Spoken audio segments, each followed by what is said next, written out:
Well, good day. We are doing our Bible reading from the book of Galatians, the second chapter.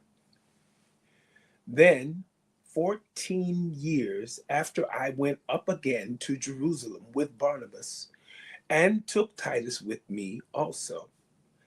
And I went up by revelation and communicated unto them the gospel which I preach among the Gentiles, but privately to them which were of reputation, lest by any means I should run, or had run, in vain.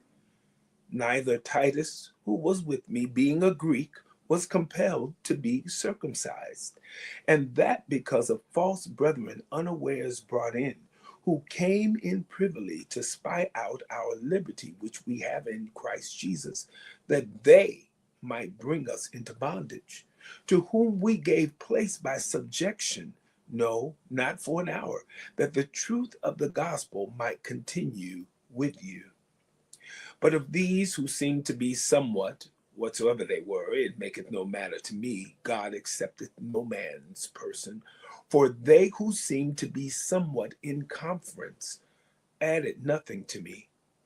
But contrariwise, when they saw that the gospel of the uncircumcision was committed unto me, as the gospel of the circumcision was unto Peter, for he that wrought effectually in Peter to the apostleship of the circumcision, the same was mighty in me toward the Gentiles.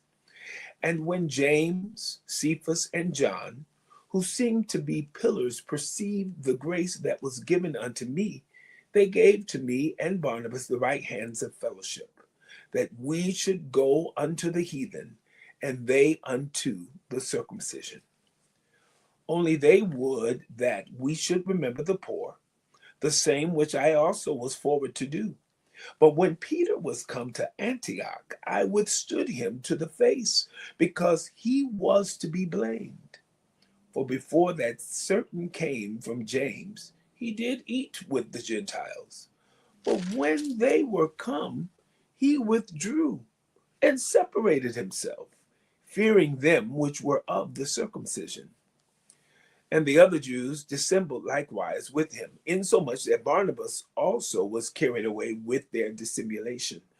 But when I saw that they walked not uprightly according to the truth of the gospel, I said unto Peter before them all, if thou, being a Jew, livest after the manner of Gentiles, and not as do the Jews, why compellest thou the Gentiles to live as do the Jews?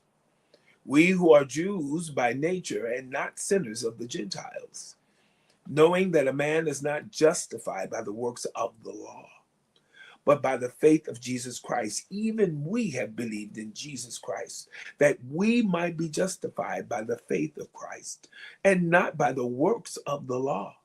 For by the works of the law shall no flesh be justified.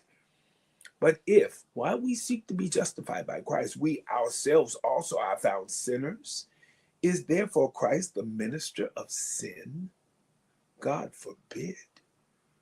For if I build again the things which I destroyed, I make myself a transgressor.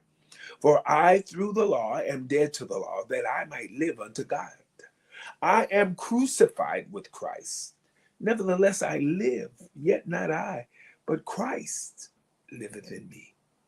And the life which I now live in the flesh, I live by the faith of the Son of God, who loved me and gave himself for me. I do not frustrate the grace of God, for if righteousness come by the law, then Christ is dead in vain. The book of Galatians, the second chapter. Have a wonderful day.